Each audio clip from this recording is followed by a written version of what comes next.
The morning of March 16, 1943. U-boat headquarters, Hotel Am Steinplatz, Berlin. Korvettenkapitän Günter Hessler bent over the plotting table, his pencil trembling slightly as he marked the latest position report from U-653. The young officer serving as Grand Admiral Dönitz's first staff officer and son-in-law had spent 3 years orchestrating the mathematics of submarine warfare from this converted hotel suite. But the numbers emerging from this morning's intercepts suggested something fundamentally wrong with calculations that had seemed infallible just weeks before. 2 convoys, SC-122 and HX-229, were steaming eastward through the mid-Atlantic air gap, carrying nearly 1 million tons of food, fuel, and war materials to Britain. 43 U-boats from 3 wolf packs, Raubgraf, Stürmer, and Dränger, were converging on these formations in what German radio would soon proclaim the greatest convoy battle of all time. The tactical situation appeared perfect. Allied code-breaking had gone blind on March 10th. German B-Dienst intelligence service had cracked British naval cipher number 3. The convoys were sailing directly into carefully positioned patrol lines, with no possibility of evasion. Yet Hessler, studying the escort composition reports decoded from intercepted Allied signals, felt a cold certainty settling into his calculations. The defensive arrangements protecting these convoys represented something new, something that rendered traditional Wolfpack mathematics obsolete. If you're enjoying this deep dive into the story, hit the subscribe button and let us know in the comments from where in the world you are watching from today. The escorts weren't just more numerous than doctrine anticipated. They were organized differently, equipped differently, trained differently. HX-229's escort group B4 consisted initially of 4 destroyers and 2 corvettes. SC-122 sailed with 7 warships, but these numbers told only part of the story. More importantly, additional support groups were being rushed to the scene, independent hunting forces, unconstrained by convoy protection duties, free to pursue and destroy U-boats with relentless aggression. What neither Hessler nor Dönitz yet fully understood was that this battle would mark not German triumph but the death of submarine warfare as they had conceived it. The Wolfpack, which had brought Britain to the edge of starvation, was about to be rendered tactically impotent by a convergence of technologies, tactics, and industrial capacity that German naval strategists had failed to anticipate. The transformation had been building for months, invisible in daily operational reports, but undeniable in aggregate statistics. The journey toward this moment of realization had begun 30 months earlier in the grey autumn of 1940, when German submarine tactics reached their theoretical Telufic apex. Kapitän zur See Karl Dönitz, then commanding the U-boat force, had spent the interwar years developing doctrine based on mathematical certainty. His calculations were elegant in their simplicity. A surfaced U-boat possessed speed advantages over most merchant ships. Multiple submarines attacking simultaneously at night on the surface could overwhelm convoy escorts through sheer numbers. Darkness neutralized Allied sonar, which could only detect submerged submarines. Radio communications allowed operational control from shore headquarters, concentrating scattered patrol boats onto convoy targets. The doctrine had produced spectacular results during the second happy time of 1942, when U-boats operating off the American East Coast had sunk 397 ships totaling over 2 million tons. German submariners operated with justified confidence in their tactical superiority. The Rodel tactics, Wolfpack operations, represented the pinnacle of coordinated submarine warfare. A single U-boat detecting a convoy would shadow it, transmitting position reports that allowed headquarters to vector every boat within range toward the target. When the pack assembled, they would attack en masse, typically at night on the surface, using darkness and superior surface speed to penetrate escort screens. The mathematics appeared irrefutable. A typical convoy in early 1943 consisted of 40 to 60 merchant ships arranged in columns, protected by 5 to 8 escorts. Even assuming optimal escort positioning, which rarely occurred given weather and operational constraints, simple arithmetic suggested multiple U-boats could penetrate defenses and attack the unprotected merchant ships in the convoy's interior. Each successful attack created opportunities for subsequent penetrations, as escorts responded to the initial contact. German U-boat command maintained meticulous records of these tactical calculations. Dönitz staff officers tracked every convoy battle, analyzing attack patterns, measuring success rates, refining doctrine. The data supported continued confidence in Wolfpack effectiveness. Through February 1943, convoys under attack were losing an average of 23% of their merchant ships. In months when German intelligence provided accurate routing information, allowing optimal patrol line positioning, loss rates exceeded 30%. But alongside these tactical successes, a darker statistical trend was emerging, visible only to analysts examining broader operational patterns. The rate of U-boat detection by escorts was increasing. In 1941, approximately 38% of U-boat attacks on convoys were detected before the submarine could fire. By January 1943, this detection rate had climbed to 57%. More critically, the percentage of detected submarines that were subsequently destroyed or damaged had risen from 9% to 22% over the same period. These statistics reflected technologies and tactics that German naval intelligence had failed to adequately assess. British high-frequency direction-finding equipment, known as HF, DF or HUFDUF, had become standard on convoy escorts by early 1943. These sets could detect U-boat radio transmissions at ranges exceeding 100 miles, providing escorts with bearing information on submarines attempting to shadow convoys or coordinate attacks. When multiple escorts equipped with HF, DF accompanied a convoy, they could triangulate submarine positions with remarkable accuracy. The psychological impact on U-boat commanders was profound. Kapitänleutnant Peter Kremer, commanding U-333, described in his war diary the disorienting experience of having escorts appear from over the horizon, racing directly toward his boat's position despite maintaining radio silence for hours. He had transmitted a brief sighting, report, then submerged immediately according to standard procedure. Yet within 30 minutes, a destroyer had appeared on the horizon, steering a precise intercept course. The British, Kremer wrote, possessed some detection technology that could locate submarines through methods German doctrine hadn't anticipated. What Kremer and most U-boat commanders didn't fully understand was that Allied escorts were now hunting them, using the U-boat's own tactical doctrine against them. Wolfpack operations required constant radio communication. Contact keepers shadowing convoys transmitted position updates every few hours. Attack groups coordinating assault timing exchanged tactical signals. Submarines reporting damage or fuel status sent status messages back to headquarters. Each transmission, regardless of encryption, provided Allied HF, DF operators with accurate bearing information. Commander Peter Gretten, commanding Escort Group B7 aboard HMS Duncan, had refined counter-Wolfpack tactics to brutal efficiency by March 1943. When HF, DF detected U-boat transmissions, Gretten would immediately detach one or two escorts to run down the bearing at maximum speed. The goal wasn't necessarily to achieve sonar contact or force an attack.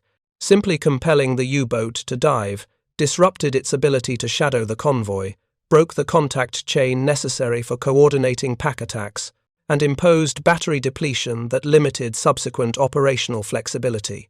This defensive doctrine, called Raspberry in Royal Navy tactical manuals, transformed convoy protection from passive screening to active hunting. Escorts were no longer constrained to maintaining fixed positions around the merchant formation. They could pursue contacts aggressively, confident that other escorts would cover the gaps created by their absence. The tactical mathematics of convoy defense had shifted fundamentally. Where previously 5 escorts attempting to screen 40 ships had been stretched impossibly thin, now those same 5 escorts, operating with HF, DF intelligence and Raspberry tactics, could maintain effective defensive coverage while simultaneously hunting submarines attempting to establish attack positions.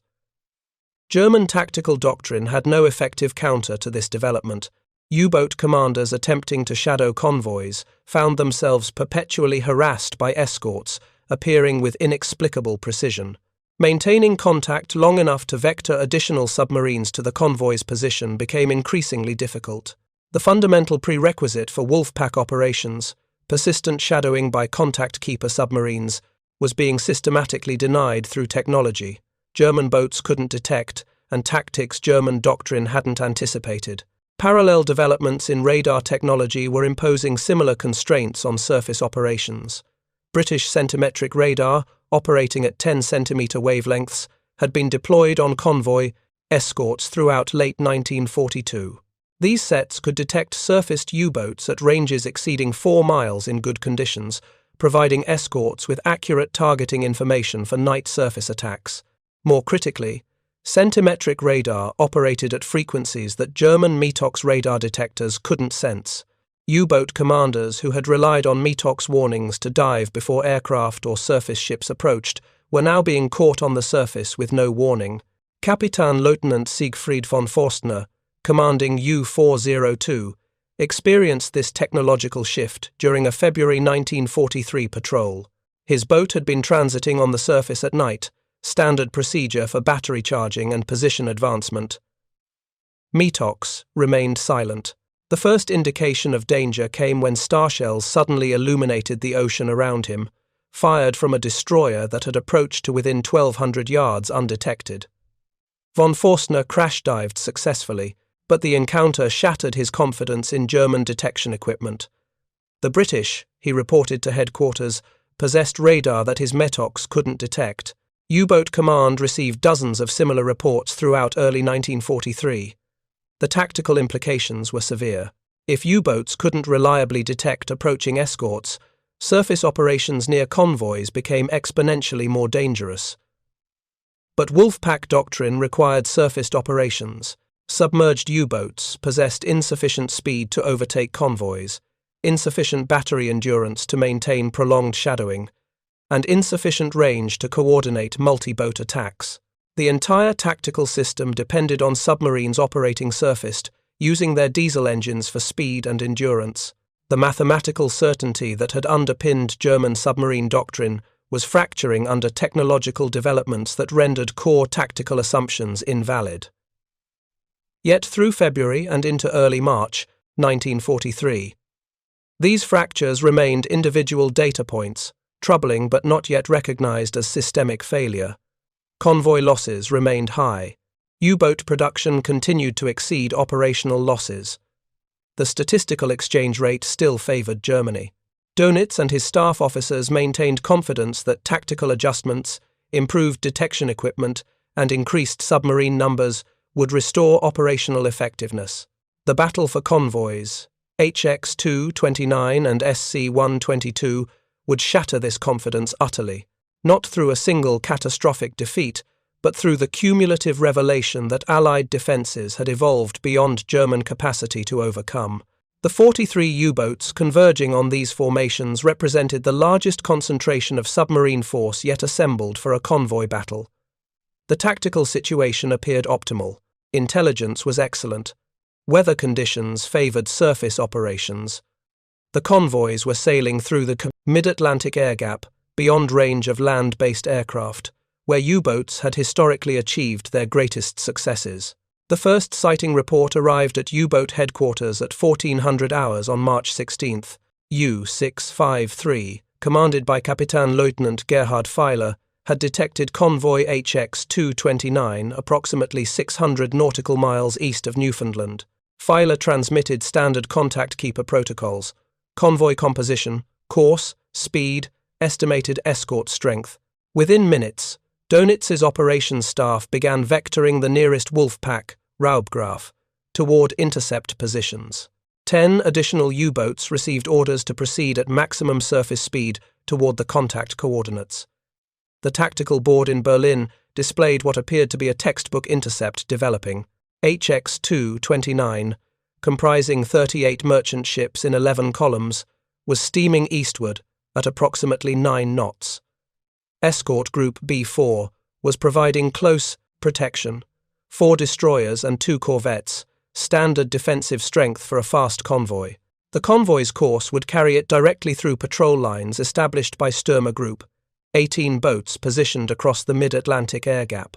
A second convoy, SC-122, was steaming on a parallel course 100 miles to the north, escorted by 7 warships. The combined formations represented nearly 1 million tons of shipping, precisely the concentrated target Wolfpack doctrine had been designed to destroy. What the tactical display in Berlin couldn't show was the revolution in defensive capabilities that these escorts represented. HMS Volunteer, leading B4 Group, carried Type 271Q surface search radar, capable of detecting surfaced U-boats at ranges exceeding 8,000 yards. HMS Beverly mounted FH-3HF DF equipment, providing bearing accuracy within 2 degrees on U-boat transmissions. The corvette HMS Anemone had been fitted with Hedgehog, a forward-throwing anti-submarine mortar that maintained sonar contact throughout the attack, unlike conventional depth charges, which required the escort to pass over the target before weapon release. Commander Gordon Luther, B4's escort commander aboard Volunteer, received HF-DF bearings on Filer's transmission within seconds of broadcast. Rather than maintaining defensive positions around the convoy, Luther immediately implemented Raspberry tactics, detaching HMS Mansfield to run down the bearing at 28 knots. The destroyer's appearance on Filer's horizon 40 minutes later forced an immediate crash dive, breaking contact before additional U-boats could home on his beacon signals. The contact keeper had been neutralized through technology and tactics German doctrine hadn't anticipated, but Raubgraf Group contained 10 boats, and Filer's initial report had provided sufficient information for headquarters to calculate intercept courses for multiple submarines. By sunset on March 16th, 3 U-boats had independently detected the convoy and were maneuvering into attack positions. U-603, U-616, and U-758 approached from different bearings, coordinating through brief radio exchanges to time simultaneous penetration of the escort screen. Standard Wolfpack doctrine called for surfaced night attacks, exploiting darkness to render Allied sonar ineffective and using superior surface speed to position for torpedo shots. The attacks began at 21:30 hours. U-603, commanded by Oberleutnant Hans-Joachim Bertelsmann, penetrated the starboard side of the convoy screen and fired a spread of 4 torpedoes into the merchant formation. 2 torpedoes struck home, sinking the American Liberty ship James Oglethorpe and damaging the British freighter Nariva. Bertelsmann attempted to withdraw at high speed on the surface, standard procedure after a successful attack. HMS Volunteer's radar acquired him at 6,000 yards. Starshells illuminated the surfaced submarine. Bertelsmann crash-dived successfully, but the encounter cost him 40 minutes submerged, while escorts swept the area, imposing severe battery depletion and tactical dislocation. U-616 achieved similar initial success, sinking the Liberty ship William Eustace before being forced under by corvette Anemone, responding with Hedgehog attacks that inflicted minor damage. U-758's attack was detected by HF-DF before torpedo launch, allowing HMS Beverly to intercept and drive the submarine under with depth charges before it could achieve firing position. 3 U-boats had penetrated the escort screen, achieved 2 confirmed sinkings and 1 damaged ship, but all 3 boats had been driven under, forced to expend battery reserves, and temporarily removed from the tactical situation. The engagement patterns emerging from this first night's attacks contradicted fundamental assumptions of Wolf-Pack effectiveness. In 1941 and 42, successful U-boat penetrations typically triggered defensive collapse as escorts responded to initial attacks, creating gaps through which additional submarines could penetrate. The mathematics of this tactical progression had been verified through dozens of convoy battles. Each successful attack drew escorts away from screening positions, improving penetration opportunities for subsequent attackers. But the escorts protecting HX-229 demonstrated response patterns German doctrine hadn't encountered. When U-603's torpedoes struck James Oglethorpe, HMS Volunteer maintained position at the convoy's van, rather than racing toward the stricken ship. HMS Mansfield, positioned on the convoy's starboard quarter, immediately swept toward the attack bearing, while HMS Witherington adjusted position to cover the gap created by Mansfield's movement. The screen maintained coherent geometry even while actively prosecuting contacts.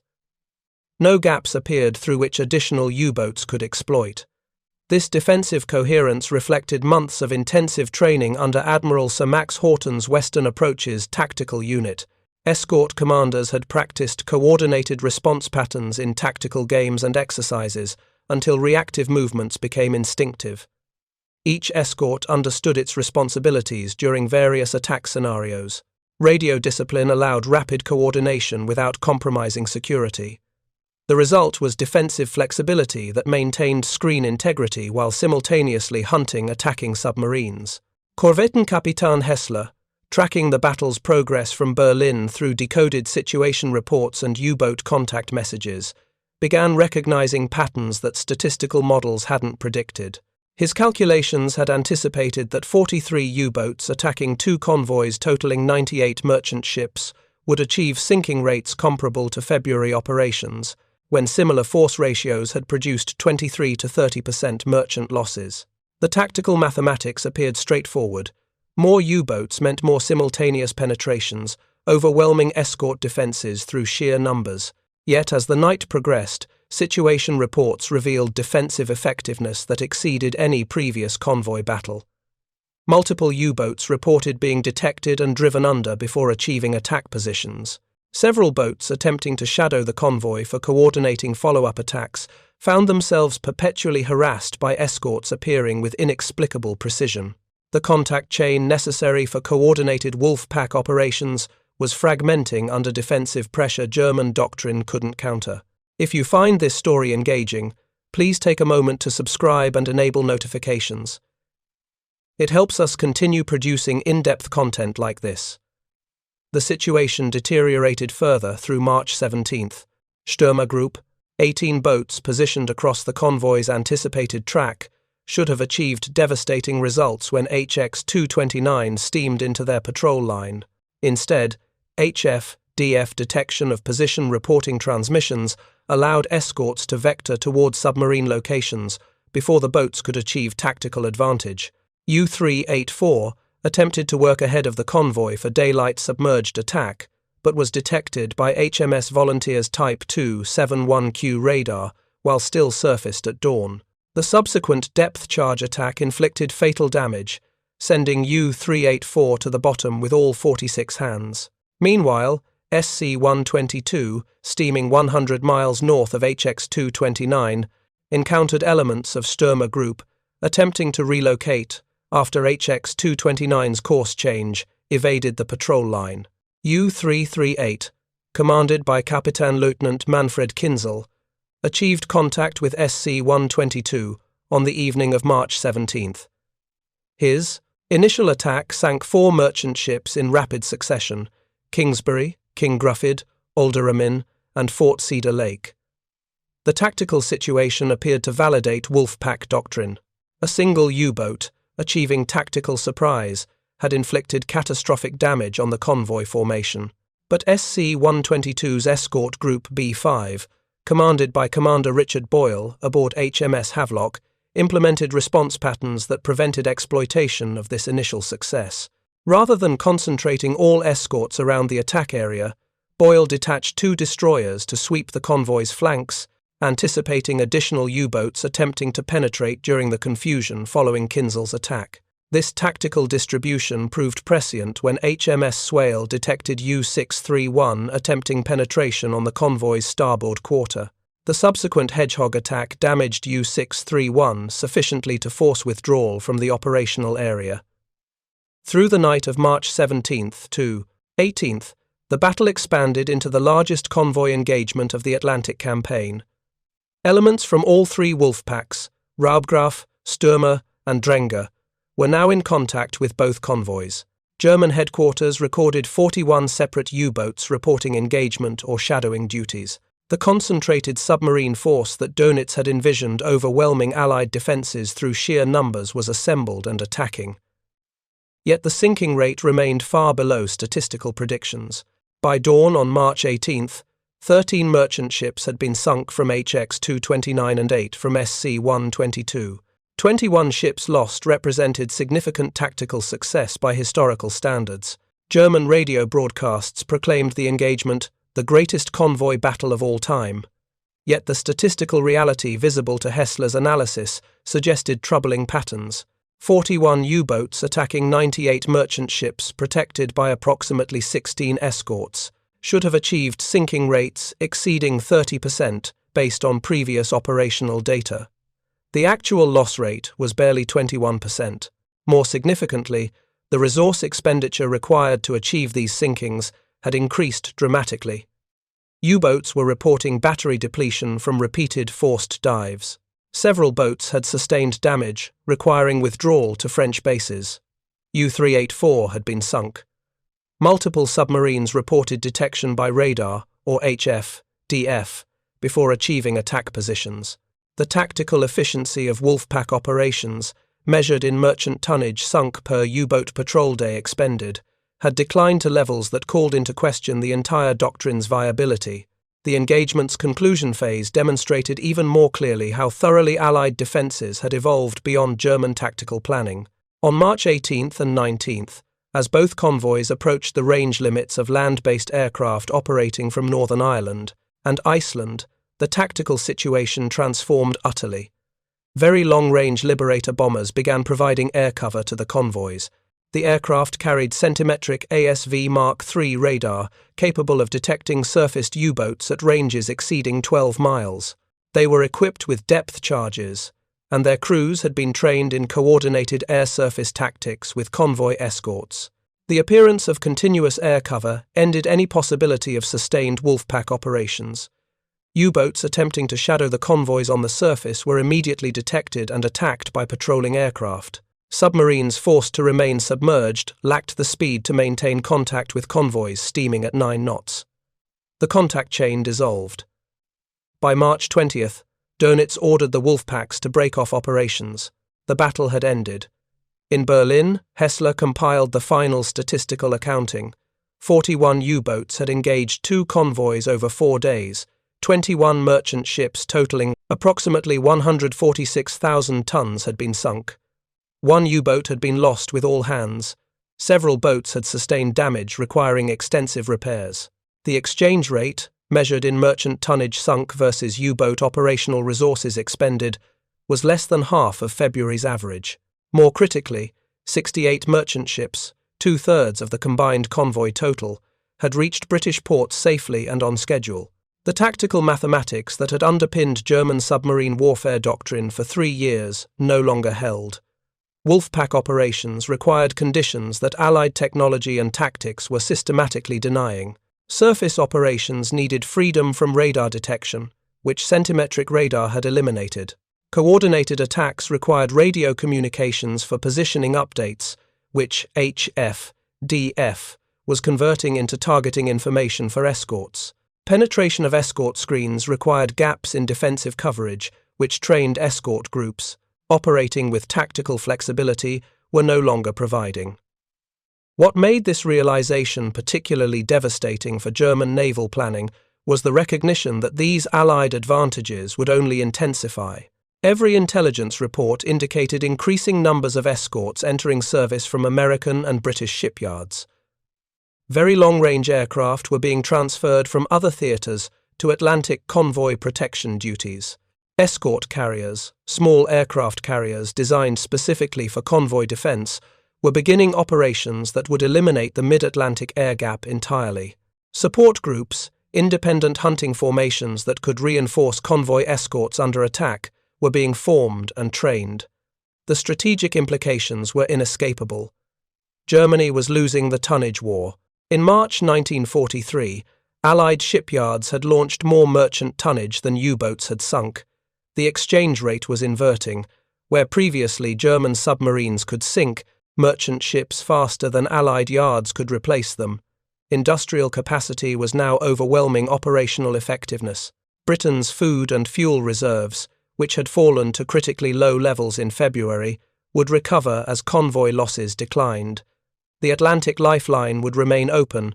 More fundamentally, the battle for HX-229 and SC-122 had demonstrated that Wolfpack tactics, the doctrinal foundation of German submarine warfare, were becoming operationally obsolete.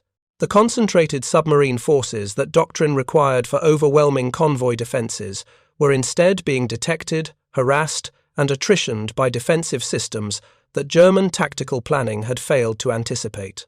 The mathematics of submarine warfare had been rewritten by technologies and tactics that rendered traditional operational assumptions invalid.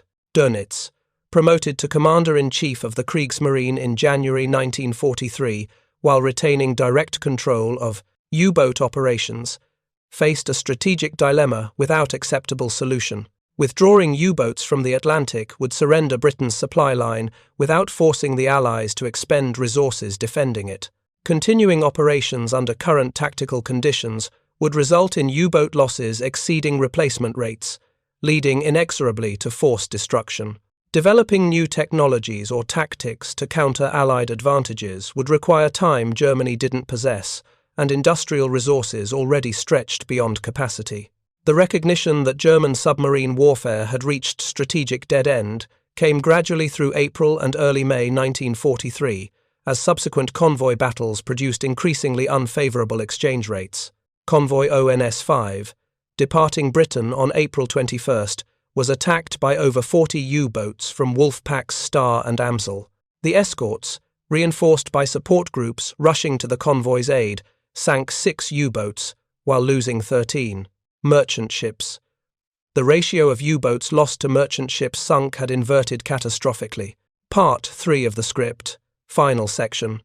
On May 24, 1943, Admiral Dönitz issued the order that acknowledged strategic defeat. All U-boats operating in the North Atlantic were to withdraw immediately from convoy routes and relocate to areas southwest of the Azores, where Allied defences were less concentrated. The order, transmitted through naval headquarters and logged in the daily Kriegstagebuch, represented more than tactical repositioning. It was admission that the Battle of the Atlantic, as Germany had conceived winning it, was lost. The May statistics told a story of catastrophic reversal. 43 U-boats had been destroyed during the month, more than in any previous month of the war. Of these losses, 18 resulted directly from convoy battles, demonstrating that Wolfpack operations had transformed from offensive doctrine into suicide missions. Allied merchant ship losses in the Atlantic totaled only 34 vessels, representing 134,000 tons. This figure was less than one-third of the tonnage sunk during March, despite Germany maintaining similar numbers of operational submarines. The exchange rate had collapsed utterly. In November 1942, 6 months earlier, U-boats had sunk 119 merchant ships, while losing 13 submarines, nearly a 10-to-1 ratio in Germany's favour. By May 1943, that ratio had inverted to 1 U-boat lost for every merchant ship sunk. No military force could sustain such attrition rates. German submarine construction, despite operating at maximum capacity, was producing approximately 15 to 20 boats monthly. Losing 43 boats in a single month meant the force was being destroyed faster than it could be replaced. Korvettenkapitän Günter Hessler, compiling the statistical analysis that would inform headquarters' strategic reassessment, understood that the mathematics of submarine warfare had been fundamentally rewritten. His report, classified most secret and distributed only to senior naval staff, contained conclusions that contradicted 3 years of operational doctrine. The Wolfpack, he wrote, had been rendered tactically obsolete, not through single technological development, but through convergence of multiple Allied advantages that German forces could not counter individually and certainly could not overcome in combination. The technologies that had killed Wolfpack effectiveness formed an interlocking system of detection and destruction. HF-DF equipment allowed escorts to detect U-boat transmissions and vector towards submarine positions before attacks could develop. Centimetric radar provided surface detection capabilities against which German boats had no warning system and no effective countermeasure. Improved sonar systems allowed escorts to maintain contact with submerged submarines through evasive maneuvers. Hedgehog forward-throwing mortars enabled attacks that maintained continuous sonar contact, dramatically increasing kill probability compared to conventional depth charges.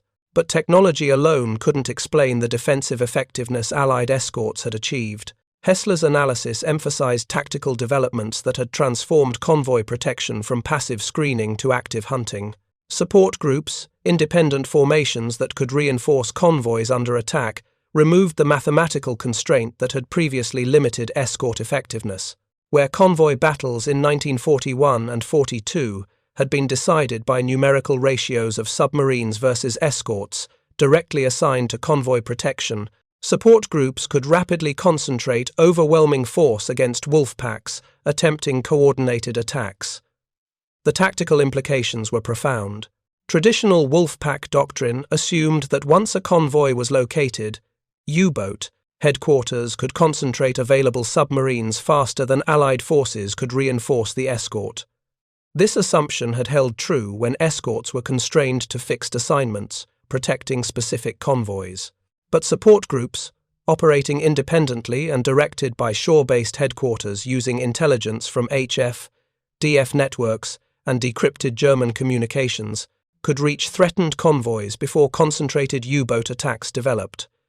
Convoy ONS-5 demonstrated this new tactical reality with brutal clarity. Commander Peter Gretton's B-7 escort group, initially comprising 7 warships, had been reinforced during the battle by 1st Support Group, 5 destroyers, commanded by Captain J.A. McCoy aboard HMS Offa, and 3rd Support Group, 4 destroyers under Commander G.N. Brewer, in HMS Biter. By the battle's climax, 16 Allied warships were actively prosecuting 30 U-boats, attempting coordinated attacks. The numerical advantage wolf packs required for overwhelming defences had been reversed through Allied capacity to concentrate forces faster than German operational tempo could match. The appearance of escort carriers in Atlantic operations during May 1943 represented the final technological development that rendered mid-ocean submarine operations untenable. USS Bogue, operating with convoy HX-229, demonstrated how small aircraft carriers designed specifically for convoy protection could eliminate the air gap that had provided U-boats their last sanctuary from aerial attack. Aircraft operating from Bogue detected and attacked U-boats attempting to shadow the convoy at ranges where surface escorts couldn't reach. The submarines were forced to remain submerged continuously, unable to use diesel engines for battery charging or position advancement, systematically neutralized as tactical threats. By early June 1943, 5 escort carriers were operating in the Atlantic, with additional vessels, entering service monthly from American shipyards.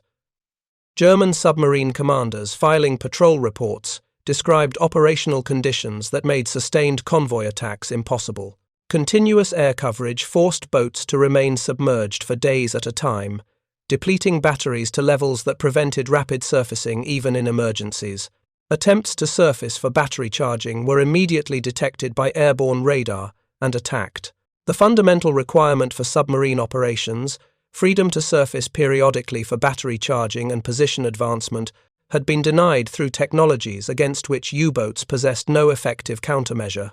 Dönitz, facing strategic realities that contradicted his pre-war doctrinal certainties, pursued technical solutions that might restore tactical viability to submarine operations.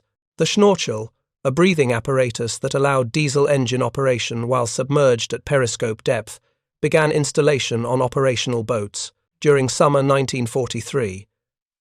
This device addressed the battery charging problem that continuous air coverage had created. But Schnorchel-equipped boats could achieve only 6 knots submerged speed, insufficient for intercepting convoys or maintaining shadowing contact necessary for coordinated attacks. More radical technological responses were initiated, but required development timelines that exceeded Germany's strategic circumstances. The Type 21 U-boat, designed with revolutionary battery capacity, enabling sustained high-speed submerged operations, represented genuine technological breakthrough that might have restored submarine tactical effectiveness. But production complications, material shortages, and Allied bombing of construction facilities delayed operational deployment until April 1945, weeks before German surrender, only 2 Type 21 boats completed war patrols, achieving no operational impact on the campaign's outcome. The strategic recognition that submarine warfare could no longer achieve decisive results against Allied convoys forced German naval planning into grim calculus of attrition warfare. Dönitz argued to Hitler that continuing U-boat operations, even at unfavorable exchange rates, served strategic purpose by forcing Allies to maintain substantial forces in Atlantic defensive operations. Destroyers, corvettes, frigates, and aircraft assigned to convoy protection represented resources that couldn't be deployed in Mediterranean operations or Pacific campaigns. If U-boats could tie down Allied naval forces disproportionate to their own numbers, their operations retained strategic value even without achieving decisive tonnage destruction. This calculus represented profound departure from pre-war submarine doctrine that had envisioned U-boats winning the Atlantic campaign through merchant tonnage destruction, exceeding replacement rates. Now submarines were reduced to nuisance forces, achieving occasional, tactical successes, but unable to threaten Britain's survival or significantly impede Allied strategic operations. The transformation from war-winning weapon to strategic irritant was completed through technological and tactical developments that German naval planning had failed to anticipate or counter. The human cost of this strategic failure fell most heavily on submarine crews, who continued operations under conditions where survival had become improbable. Of the approximately 40,000 men who served in German U-boats during World War II, approximately 30,000 died, representing a 75% casualty rate. This was the highest loss rate of any military service on either side of the conflict. These men fought with extraordinary courage and professional skill, but courage and skill could not overcome the fundamental technological disadvantage Allied defensive systems had created. Kapitän-Leutnant Herbert Werner, who had experienced his first encounter with Allied sonar aboard U-557 in May 1941, survived the war to write his memoirs decades later. Reflecting on the transformation he had witnessed from confident hunter to perpetually hunted prey, Werner described the psychological progression that paralleled technological developments. In 1940 and 1941, U-boat crews had operated with justified confidence in their tactical superiority and operational effectiveness. They were invisible predators, striking from darkness against enemies who couldn't detect them.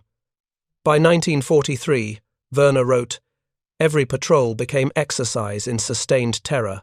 Escorts detected submarines through technologies crews couldn't sense or understand. Aircraft appeared overhead without warning, attacking boats whose radar detectors remained silent.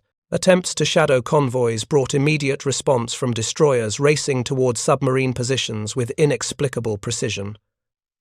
The ocean, which U-boat training had taught provided sanctuary when submerged, had become transparent to Allied detection systems. Submarines had become prey, hunted by technologies they couldn't counter and tactics they couldn't evade. This psychological transformation reflected broader strategic reality that the Battle of the Atlantic, by mid-1943, had been decided not through single climactic engagement, but through cumulative technological and industrial advantages that rendered German submarine doctrine obsolete.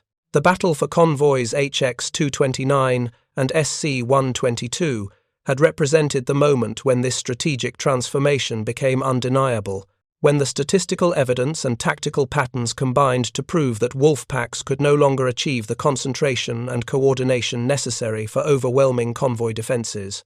The broader strategic consequences of Allied victory in the Atlantic campaign were decisive for the war's outcome. British imports, which had fallen to critically low levels during winter 1942–43, recovered throughout spring and summer as convoy losses declined. Food and fuel reserves that had been projected to run out by April rebuilt to sustainable levels. The massive military build-up required for Operation Overlord, the Normandy invasion planned for June 1944, proceeded without significant submarine interference. Over 2 million American and Canadian troops were transported to Britain during 1943 and 1944, with negligible losses to U-boat attack. Winston Churchill, writing his war memoirs years later, famously stated that the only thing that ever really frightened him during the war was the U-boat peril. Had Germany succeeded in severing the Atlantic supply line, Britain would have been forced to negotiate peace or face starvation. The build-up of forces necessary for liberating Western Europe would have been impossible. Soviet resistance on the Eastern Front would have been weakened by loss of Lend-Lease supplies shipped through Arctic convoys. The entire Allied strategic position depended on maintaining the Atlantic lifeline. That this lifeline remained open, that Britain survived and became the launching platform for Allied victory in Europe, resulted from technological innovation, industrial capacity, tactical adaptation, and operational skill that combined to defeat German submarine warfare during the crucial months of spring 1943. The transformation from crisis to victory occurred with remarkable speed. In March, German submarines appeared on the verge of severing Allied communications between America and Britain. By June, U-boats had been driven from the North Atlantic convoy routes, suffering losses that threatened the force's operational viability.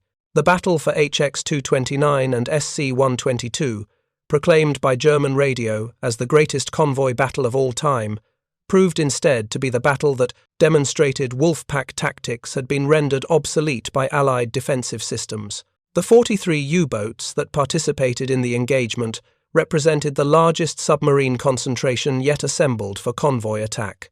Yet this massive force achieved sinking rates barely exceeding 20%, far below the levels necessary for strategic success, while suffering losses and damage that foreshadowed the catastrophic May casualties that would follow within weeks. For Korvettenkapitän Günter Hessler, tracking the battle's progress from headquarters in Berlin, the statistical evidence had been undeniable. The mathematics of submarine warfare that had guided German naval doctrine for 3 years no longer predicted operational outcomes. Allied defences had evolved beyond German tactical capacity to overcome. The recognition that Wolfpacks had been rendered useless by technology and tactics Germany couldn't counter represented strategic defeat in the campaign that Admiral Dönitz had believed would win the war for the Third Reich. The lessons of the Atlantic campaign transcended the specific technologies and tactics that determined its outcome. The battle demonstrated that modern industrial warfare would be decided not through tactical brilliance or operational courage, though both were displayed abundantly by combatants on both sides, but through technological innovation, combined with industrial capacity to produce new weapons in quantities that overwhelmed enemy countermeasures.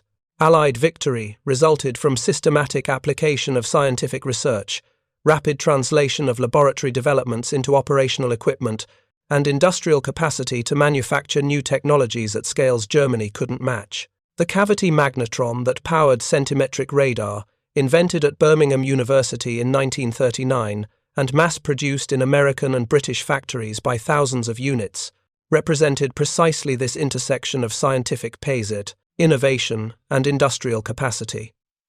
German scientists understood the theoretical principles underlying microwave radar generation. They possessed the technical knowledge to develop similar devices. What they lacked was industrial capacity to produce such equipment in quantities necessary for widespread deployment, and the time required for development before Allied advantages became insurmountable. This pattern, technology developed and deployed at industrial scale before enemies could respond effectively, would characterize the remainder of World War II and shape Cold War strategic competition that followed. The nation that could innovate faster and produce new weapons in greater quantities would possess decisive military advantage, regardless of enemy tactical skill or operational courage. The Battle of the Atlantic demonstrated this principle with brutal clarity through statistics that chronicled German submarine forces being systematically destroyed by technologies they couldn't counter and industrial capacity they couldn't match. Thank you for watching. For more detailed historical breakdowns, check out the other videos on your screen now, and don't forget to subscribe.